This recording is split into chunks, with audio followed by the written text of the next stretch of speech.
This is Radio Health Journal. I'm Nancy Benson. This week, how some parents are accidentally dislocating their children's elbows. You can never rapidly pull on a child's wrist, even if they're doing the most fun move in the world when you're swinging them around by the wrists. Nursemaid's elbow, when Radio Health Journal returns.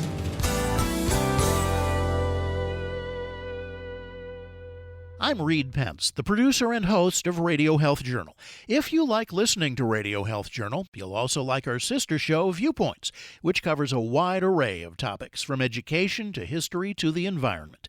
Here's a preview of what they're covering this week on Viewpoints.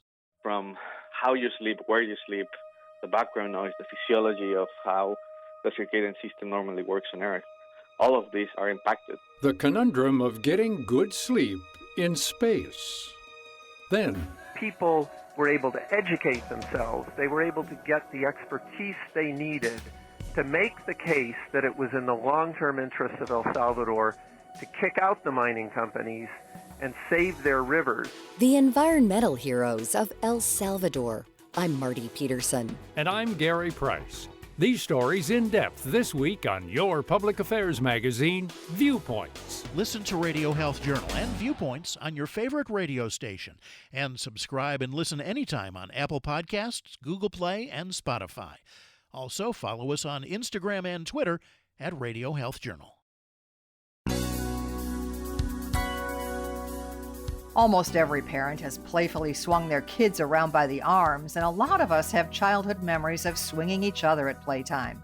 It seems harmless, but you might not be aware that this innocent swinging can cause serious injury, what's called nursemaid's elbow, a partial dislocation that can happen repeatedly if not treated right away. The most common way for this to happen is when dads or uncles take kids by the wrists and start swinging them around in circle, and the kids love it, and the dads and the uncles love it. But unfortunately, it's really dangerous, and it ends up harming the child and can give them an injury that has a chance of coming back over and over and over again. That's Texas emergency physician Dr. J. Mac Slaughter, who's popular on the social media platform TikTok for his explanations of medical conditions. The other way this happens is if a child is falling and the parent tries to stop them from falling, and they happen to grab them by the elbow and pull up very rapidly. And that kind of rapid, high amount of force ends up pulling the bone out of place at the elbow. That's exactly what happened to Slaughter and his daughter, as he explains in one of his TikTok videos. He stopped her from falling down the stairs and ended up having to treat her for nursemaid's elbow. At that time, I was a resident, so I was a new doctor, and I had been rotating through pediatric emergency departments a lot. And it's something I saw very, very commonly. Kids come in, their elbow is flexed a little bit, it's rotated inward, and they're not moving it. The minute you try to move it at all, they cry or swat you away. But if you're not touching it, they're actually not in pain. So it's a very identifiable injury, even without x-rays. In fact, they've done some studies showing that fractures are very uncommon with the kind of correct presentation, which is exactly what happened to my own daughter. I was walking up steps with her, I was holding her by her hand, and then she started to fall backwards. And to prevent that from happening, I pulled up really quickly on her wrist. I saved her from falling and whacking her head, but I popped her elbow out of socket, basically. The bones and soft tissue of kids, like the ligaments that hold their elbows together, aren't fully formed yet. And when those ligaments are loose, it can lead to a nursemaid's elbow. Ligaments thicken and strengthen over time, so Slaughter says nursemaid's elbows are a lot less common after about age 6. But at 2 years old, Slaughter's daughter was in the common age range for it. And I immediately knew what was happening because of the way that I pulled and her immediate cry and the way she was holding her arm. So very quickly, I popped it back into place and I started moving her arm around, and it didn't bother her anymore. I knew I saved us a trip to the emergency department. Luckily, Slaughter says nursemaid's elbows are easy to treat. But once it happens to a child, they face a 30 to 40% chance it will happen again.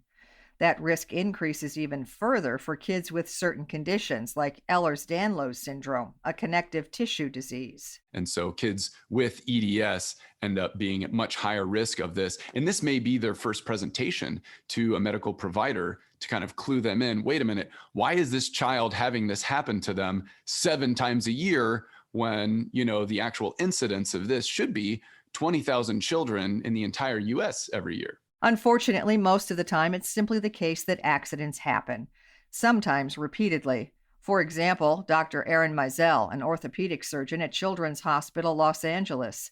She once treated her own daughter's nursemaid's elbow, but then it happened 2 more times. I have seen 0, except for 3 times in my own child. The only time I've ever reduced one was in my own daughter when she was probably 18 months old, because as an orthopedic surgeon, these never make it to our office. These are usually reduced by ER physicians or pediatricians. So I never had the opportunity, even in 10 years of training at a county hospital, to reduce one of these until it happened to my own daughter. And then I've reduced hers twice. And then most recently was just a few weeks ago, happened again, because it is more common to happen once it has already occurred. So it's always been her left elbow. And this last time I actually had to bring her to the ER because she's now older and was not happy with mom doing the manipulation, because it's painful for a very brief moment, but it was too much for me. So how do you know if your child has a nursemaid's elbow? Mizell says the first thing to recognize is that it's not a fracture. If nothing appears torn or broken, you can begin ruling out more serious injuries. The kids can pretty much flex and extend their elbow, so it's almost like they're using it normally, but they won't rotate their forearm. So they tend to protect it and just won't use the arm normally. The first time it happened to my daughter, I didn't notice it until she was sitting down in her high chair to eat, and she was only eating with her right arm. She wasn't complaining of pain, wasn't crying, but she wasn't using her left arm. She just was ignoring it. And that is a typical presentation. They don't typically get very swollen. And if someone were to get an x-ray, it is typically completely normal. So it's kind of a diagnosis of exclusion. Now, some parents might be thinking, why haven't I heard of a nursemaid's elbow? And how can I protect my child from injury while still having fun and staying active? Slaughter says you don't have to stop swinging around entirely. It's a lack of awareness. We need more programs like this to bring attention to the fact that you can never rapidly pull on a child's wrist, even if they're doing the most fun move in the world when you're swinging them around by the wrists.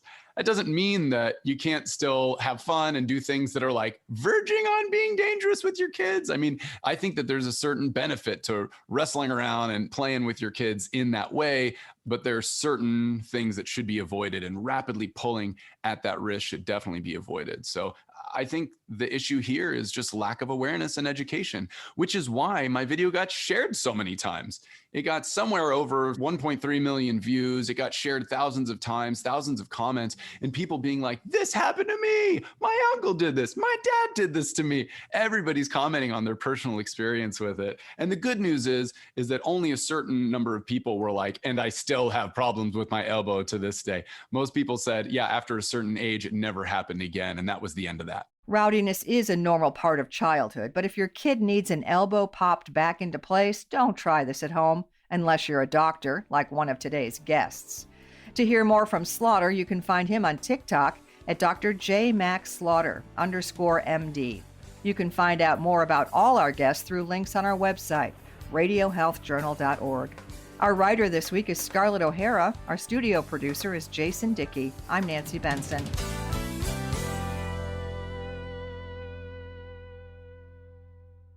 Radio Health Journal returns in just a moment. Staying healthy is key to enjoying a long and active life. Of chief importance, preserving a healthy brain. The brain is one of the most complex organs in the human body, and many influences contribute to its function, according to registered dietitian Courtney Romano, health advisor for the California Table Grape Commission. While multiple factors contribute to brain health, experts believe the foods we eat play a powerful role. Heart-healthy foods from fish and olive oil to vegetables and fruits, including grapes, may contribute to brain health. A preliminary study found that consuming grapes every day helped preserve metabolic activity in regions of the brain associated with early-stage Alzheimer's disease, where metabolic decline occurs. More research is underway to help understand the potential links between grapes and brain health. Grapes contain over 1,600 natural plant compounds, including beneficial antioxidants and other polyphenols, which contribute to heart health and may play a role in healthy aging. Visit grapesfromcalifornia.com for more information. The number of people with dementia worldwide will nearly triple by the year 2050 to more than 150 million.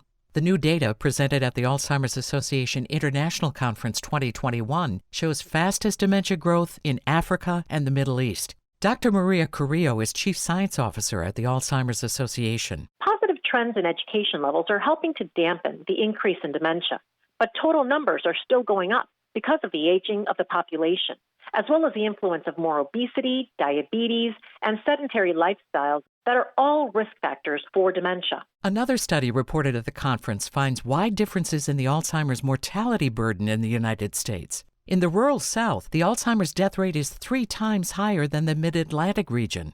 Researchers say this could be the result of health disparities, including differing access to primary care and other health services. Find out more at alz.org.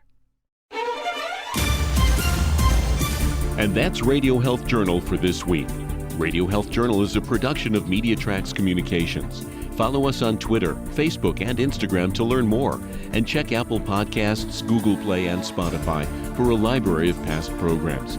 Plus, you'll always find previous segments and information about our guests at radiohealthjournal.org.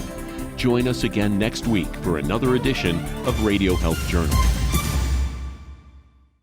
Coming up next week on Radio Health Journal. If you are mentally ill, if you're hearing voices or seeing visions, or if you're really paranoid, it's hard for you to comply with orders in the same way that you might be able to if you were mentally well. Why punishment doesn't work for many of the people in prison. Then a radical diet to reverse heart disease. Heart disease is nothing more than a toothless paper tiger that need never ever exist. And if it does exist, it need never ever progress. This is a completely benign foodborne illness. All that and more on Radio Health Journal.